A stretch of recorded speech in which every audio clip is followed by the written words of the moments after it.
This bulletin proudly brought to you in association with Alex Campbell's Menswear.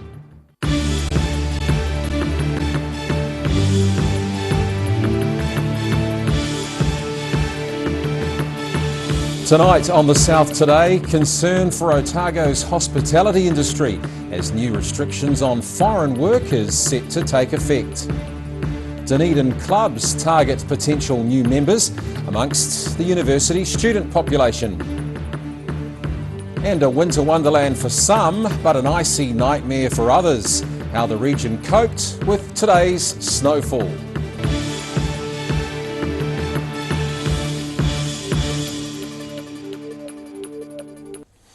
Good evening, I'm Callum Proctor. Hospitality New Zealand says changes to visas relating to skilled migrant workers will negatively impact the hospitality industry. Hospitality New Zealand Policy Manager Dylan Firth says employers in particular will cop the impact in a number of ways, including the loss of migrant skills, retraining staff and facing pressures to raise wages. Mina Amso reports. Hospitality New Zealand says New Zealand is expected to welcome 5 million visitors over the next 5 years. That's 1.4 million over the predicted estimates. Hospitality New Zealand Policy Manager Dylan Firth says there has to be people available to service the hospitality sector amidst this boom in tourism. But there aren't enough Kiwis to do the work and employers will struggle to find staff. Firth is concerned the loss of skilled migrants will have a huge impact. What we will lose is people who want to stay for more than 3 years, who have learnt skills and management skills or shipping skills or things that are very specific to an industry. For example, if you're looking at ski instructors or anything like that. That means the costs of retraining staff will become higher.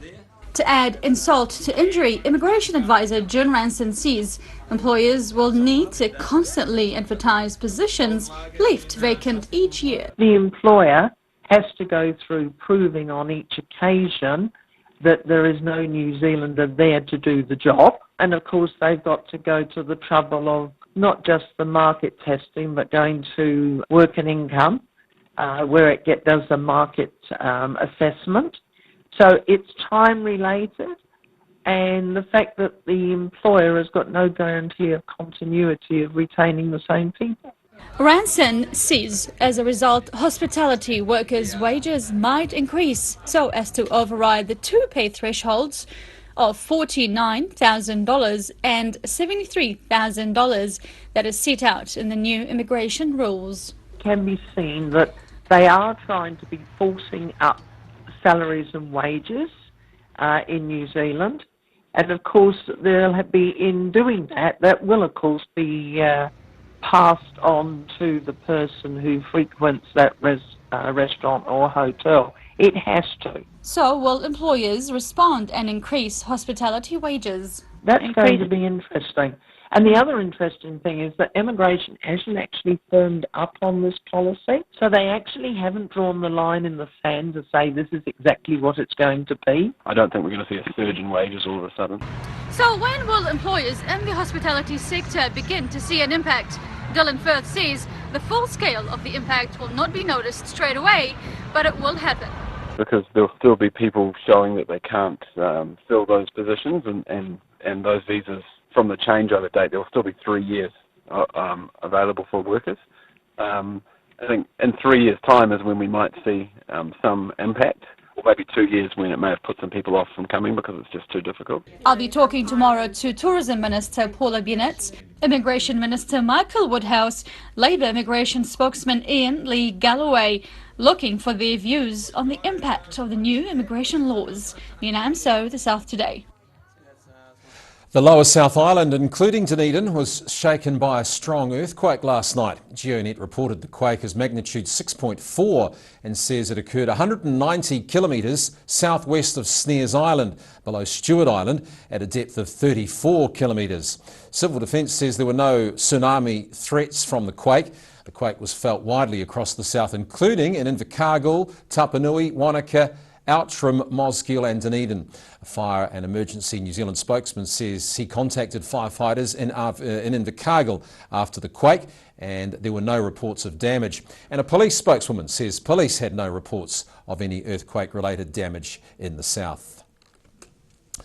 Well, an Otago University Students Association today held its Clubs and Societies Day as part of reorientation on campus. It's an opportunity for organisations large and small to attract people to their clubs and possibly indoctrinate them into their societies. Daryl Baser mingled with the students today. With winter in full effect outside, clubs affiliated to the University of Otago had promotional stalls to increase awareness of their causes, all of which were inside. Sian Watts is the coordinator of volunteers on campus and is helping people sign up for one of their major events. We are planning the 3rd annual Dunedin Sleep Out in support of the Dunedin Night Shelter.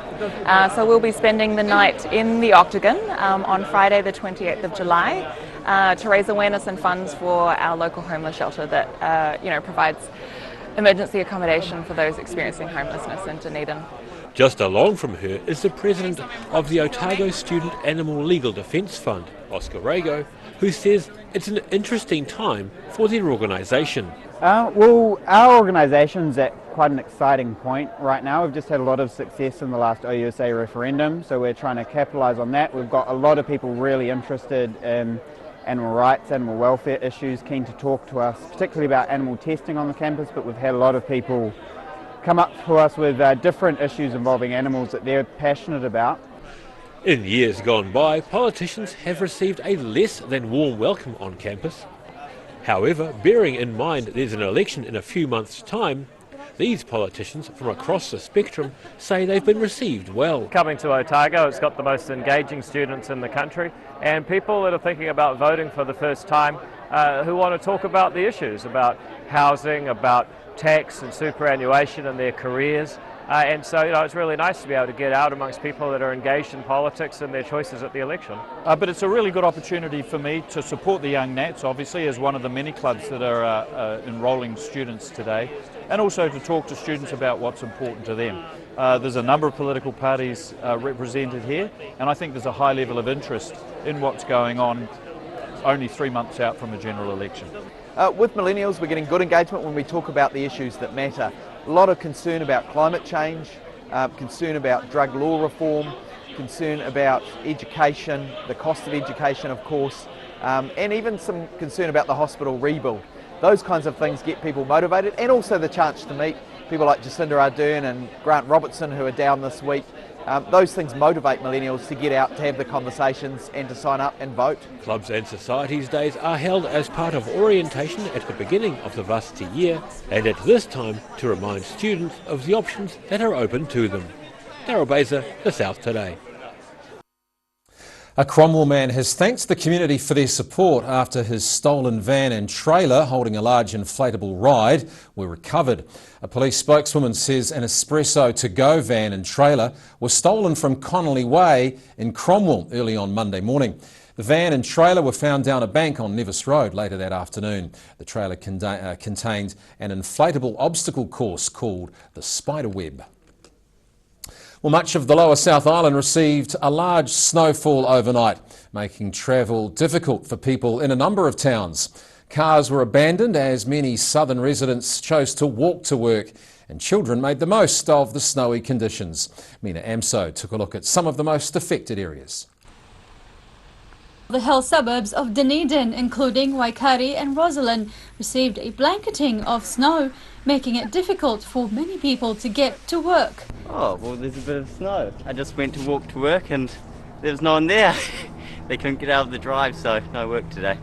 So work's cancelled and I'll just go for a frolic and see our lovely city covered in snow. Weather conditions also proved treacherous for vehicles, with some accidents and other vehicles abandoned on the side of the road. Some of the white powder even made it down to the low-lying streets of South Dunedin, out to St Clair. Other southern areas, including Balclutha, also were dosed in white, lowering the temperatures for a number of farm animals. And for some in Queenstown, the conditions made it tricky getting out of the steep driveways this morning. Non-appropriate winter footwear. But even with the freezing temperatures, there were children determined to make the most of it. Snow plows were busy making way for motorists around the region, and drivers needed to take extra care on steep roads and hills where snow and ice remains. While some drivers ventured out, many left their cars at home or on the streets, safely parked under a layer of snow. Central Queenstown got just a light dusting of snow, but high parts of the town like Fernhole, Arthurs Point and Arrowtown were covered with snow. Mina Amso, The South Today. All right, still to come on The South Today, more government money for the eradication of wild pine forests in Otago. And we take a look at some art set to light up Dunedin's midwinter nights.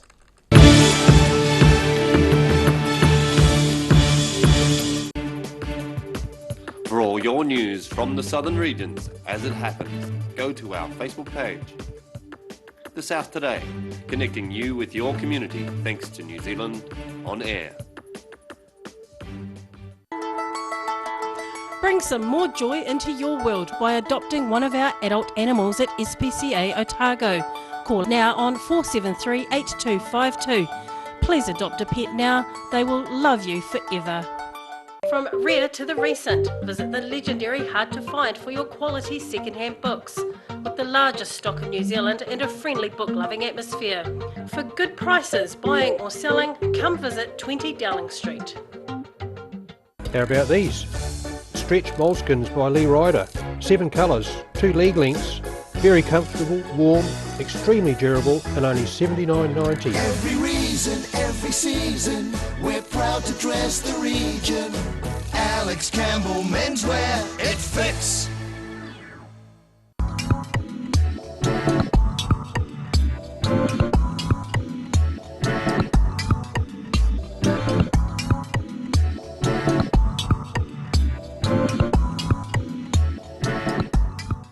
Garrador Dunedin, delivering quality stylish garage doors in Dunedin for over 15 years. New doors, replacement doors, repairs and maintenance are all part of Garrador's quality service. Garrador Dunedin offers a full range of modern quality doors to suit any home.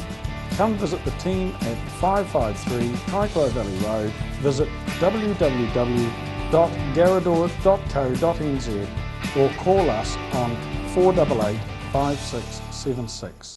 Silverhorn Active Manuka Honey from the natural Manuka forests of New Zealand. Buy one 250 gram pot for $34.90 and get a second pot for half price. Order online at silverhorn.co.nz. We're a 25 Moray Place at Dog with Tails Cafe and Bar.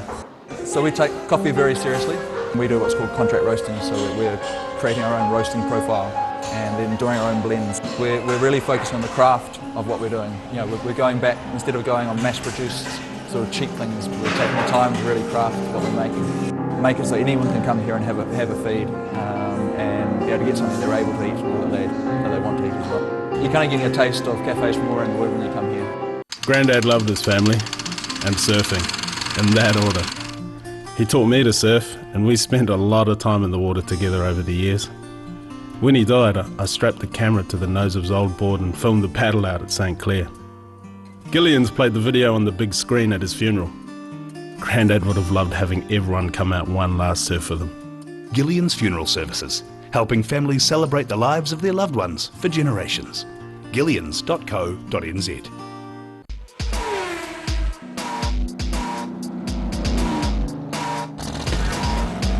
Put your seatbelts on for this one and rev it up. Thursday night is Motorsport Night.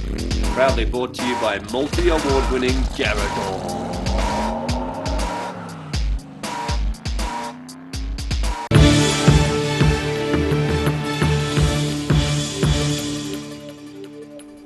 Welcome back. A 640-lot subdivision, a 4-star hotel and a 12-hole golf course are being proposed for a new alpine village in the Cardrona Valley. The developer's Auckland-based investor Chris Morton, and a planned change hearing was held in Wanaka this week. A gondola to the Cardrona Alpine Resort ski field is part of Morton's proposal. He expects it'll take about 10 years for the village to be fully developed. Concern over the extent of wild pine trees in Central Otago continues to attract government funding. Central Otago's already seen the felling and spraying of unwanted pine forests in areas such as the Roaring Meg and Walter Peak. Now the government's announced another $145,000 of funding to remove wilding pines and restore native beech forests around Queenstown. The money will go to the Wakatipu Wilding Conifer Control Group and also the Wakatipu Reforestation Trust. These two groups will use the money to replant wilding pine areas with native forest. The organisations will also work with other groups to collect and store native seeds from the region. A midwinter display of light and sound will brighten up the streets of Dunedin over the next month. Art installations will appear in unexpected places, bringing surprise and delight to the city. Simon Henderson reports. The dark winter nights of Dunedin are the backdrop for a series of art installations in the streets and shops of the city. The exhibition is the brainchild of artist Kath Cocker. I have organised an exhibition called Nocturnal Projections and Other Small Happenings, and there are a few different artists involved. It's a group exhibition and a school, Queen's High School, and it's a sound and light exhibition, and there's just little things happening all over Dunedin City. Unexpected sounds and images will be popping up in the dark nooks and crannies across the city over the next month. The reason for the exhibition was an obvious one to Kath. It's winter, and how dark it is, and how a little bit of light would be good. A little bit more light could be good in the middle of winter. Kath also has a personal reason for doing this exhibition. A while ago, a few people committed suicide, actually, one after the other. Yeah, and it was just sad.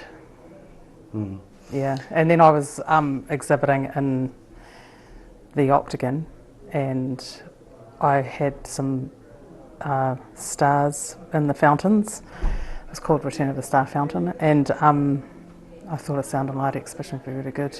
The exhibition runs till the 11th of August. Simon Henderson for The South Today. After the break on The South Today, Tapanui looks to rival Oamaru as Otago's capital of steampunk. And we look at the southern region's weather, where the snow makes way for some heavy frosts.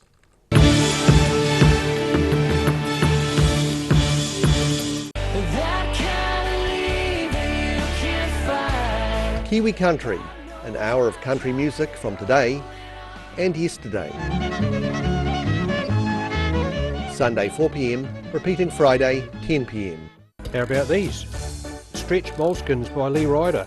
7 colours, 2 leg lengths. Very comfortable, warm, extremely durable, and only $79.90. Every reason, every season, we're proud to dress the region. Alex Campbell Menswear, it fits.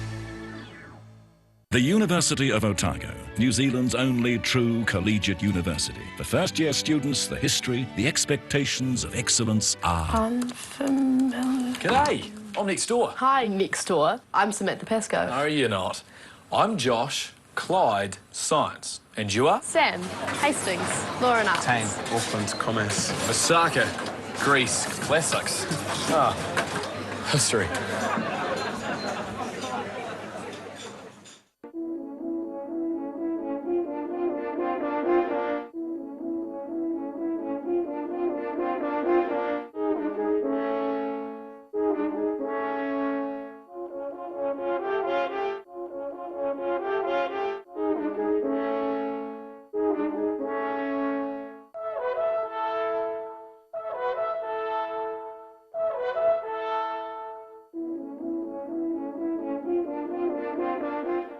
Repulsive collagen is the reason for those fine lines and wrinkles. Silberhorn's Collagen Plus naturally supports your collagen levels, giving you younger, firmer looking skin, healthier, shinier hair and stronger nails. Joints, tendons, ligaments and cartilage all benefit from healthy collagen levels, the very foundation of structural health. Support collagen levels naturally with Collagen Plus by Silberhorn. Be quick, buy one now and get a second pack half price. Call now 0800 502 402. When it's time to say goodbye to your pet, Heaven Sent Pet Cremations are here to help you through this difficult experience. Call Heaven Sent Pet Cremations today for their care and guidance. Phone 489-2274. Autumn is here. Too late to sow grass seed, but never fear. Ready Lawn is here. Ready Lawn, your perfect all-year-round solution. Call Ready Lawn today. Active Furnishers Limited, home of quality service with superior product and an in-house design team who are always happy to advise and create an imaginative solution for you. Active Furnishers Limited, part of Dunedin's design history. Atelier Jeu d'Esprit is, well, it's my playroom. In a lot of ways it's me. Things that I see as beautiful. The byline is whimsical trifles and fabulous fabrics.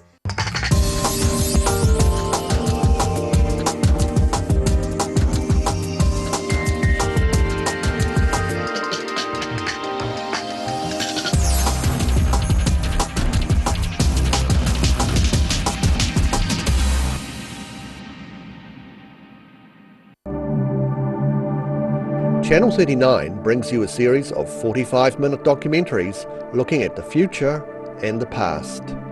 Wednesday nights at 7:30, repeating Friday nights at 8:30, only on Channel 39.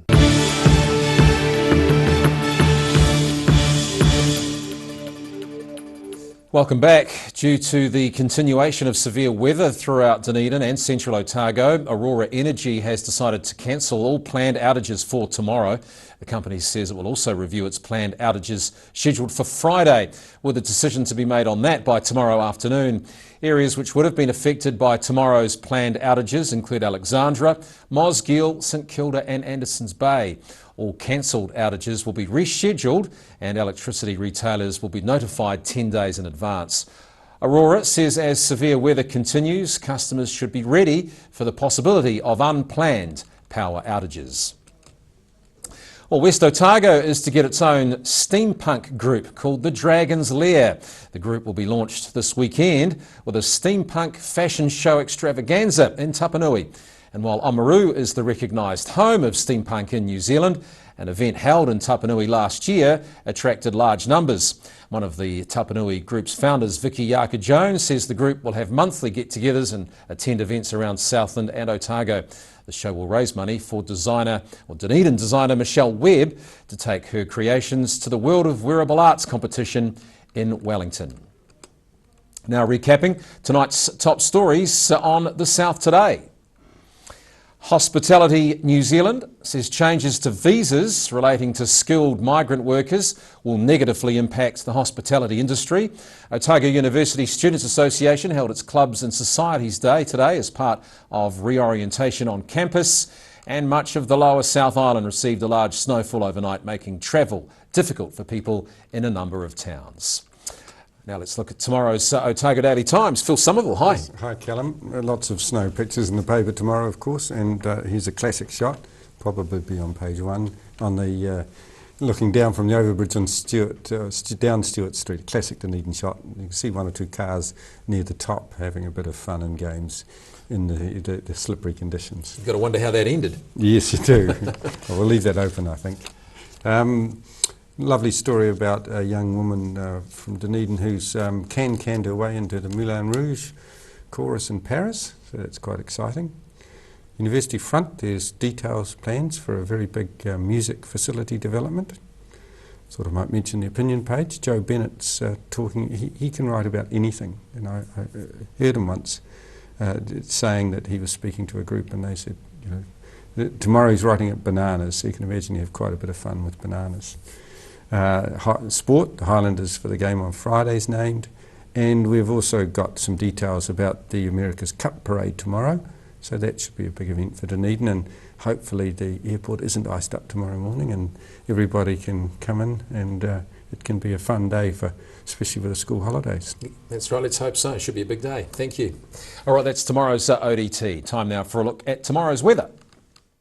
This weather update is proudly brought to you by Silberhorn Sportsval. And to the situation, a ridge of high pressure spreads slowly over the south tomorrow and also Friday, with clearing weather, very cold temperatures resulting in heavy frosts inland. All right, to the southern outlook first, and the showers start to clear here gradually tomorrow, but temperatures still cold. Catlins and Balclutha, 5 degrees tomorrow. To the central, and the sun comes out, but not too much heat around the traps, just 3 for Queenstown, 4 for Wanaka tomorrow. To the northern outlook, and cold temperatures affect these towns again tomorrow. Just moderate southwesterlies for Oamaru and a high of 7. Becoming fine in Omarama, but 4 degrees the high, and Timaru will get to 7 tomorrow, becoming fine. Dunedin tonight gets to a low of 3 degrees, cloudy with southwesterlies easing. Tomorrow a mixture of cloudy and sunny periods with a cold southwester. Rain from early evening and snow later above 200 metres, the high 7 and low 1. And Friday showers clearing with the overnight low Friday night in Dunedin -2. Down to Invercargill tonight, and it's freezing tonight with a low of 0. Tomorrow fine scattered cloud, a light southeasterly and a high of 6. -3 the overnight low tomorrow night, so heavy frosts for Friday morning, but a fine and sunny winter's day with a high of 9. That's our news for this Wednesday. You can keep up to date with the latest Southern Region news on YouTube, Facebook and at channel39.co.nz. On behalf of the South Today team, good night.